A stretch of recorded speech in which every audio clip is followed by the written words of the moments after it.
When you have older horses in a hospital setting, there are some special requirements they might need. In this particular case, we have lined up a gorgeous horse here, Amber, and friend Sue. Sue is under hospital treatment for sinusitis. So if you see her head appear over the box store in a minute with a strange catheter in the head, yes, hello, yes, that's you.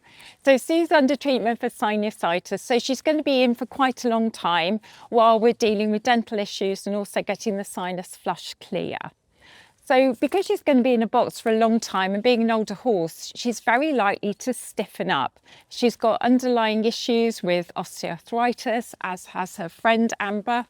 So having the largest possible stable you can give them is a great thing to do. Also lovely deep bedding and good banks.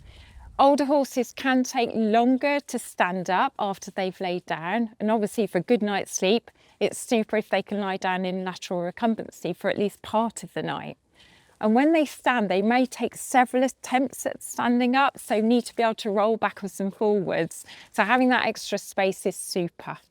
The other thing these stables facilitate is mutual grooming.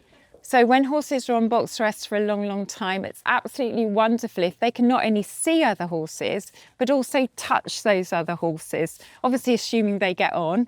And the two horses here, Amber and Sue, they've been together many years. So I think their ages are 31 and 28. So there's a lot of years shared. And having that mutual grooming, it really gives them that support, reduces stress, it encourages them to eat better. Because when they're in a box for, it's probably going to be several months, it can really impact on their welfare unless they've got freedom to move, freedom to go down, sleep, roll, chat to other horses, touch other horses. But being in a stable also gives you the chance for observation. For example, when a horse is out, they might in fact have dental issues and be quidding quite badly. But when they're out and about on a field, if there's field mates, the field mates will come along, eat those quids, and owners never get to know about it. But because we've got the two horses in stables, we can clearly see dropped outside the stable these chewed balls of forage. So we know both ponies are quidding. And that may mean that during the winter months, when they're on forage-only rations, they're going to need a lot of extra support in the form of forage replacers. And there's a lot of superb ones available. And you can hear from the background that Sue thinks forage replacers are about due. Is that what you need? So there are lots of other things you can do to support older horses in stables.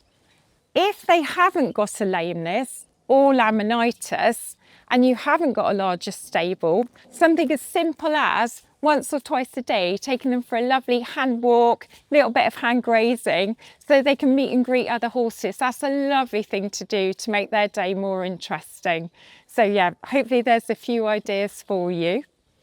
And if they are horses with PPID, do bear in mind they will drink a lot more and urinate a lot more. Normally a horse would drink equivalent to about, say, 5% of its body weight per day. But a horse with PPID, so a horse of, say, how big are you, my darling? You're about 350 kilos, but they may drink up to 10% of their body weight per day or more. Now that's a lot of litres, and obviously they're going to urinate out a lot of litres. So you're going to need extra bedding to absorb that, or you're going to need to skip out more regularly. And don't forget, they need an awful lot of water putting in, much more than a normal horse would.